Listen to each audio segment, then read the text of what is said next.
यदि लोग्ने मान्छे आफूमाथि अलिकति हाँस्न सकेन भने त्यो लोग्ने मान्छे के लोग्ने मान्छे होइन, आफूमाथि पनि त हाँस्न सक्छ। सिनेमा कतिको हेर्नुहुन्छ? मौका मिल्या बेला कहिले कहिले हेर्छु। कस्तो किसिमको सिनेमा हेर्नुहुन्छ? राम्रा खालका हेर्छु। कस्तो? तपाईँ एउटा फिल्मी हिरो भएको हुनाले हिरो भनेको त ठुल्ठुला काम गर्ने हुन्छ नि त। त्यस कारण अलिकति बढाइ चढाइ भनेको साहित्यमा, संस्कृतिमा, फिल्ममा बढाइ चढाइ त हुन्छ। अब कस्तो हो भने एकदम ठिक्क भन्ने हो भने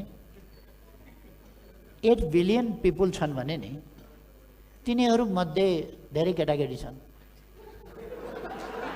तिनीहरूले छुट्टै गाडी खेलाउन खोज्लान्, चढ्ने गाडी खोज्दैनन्।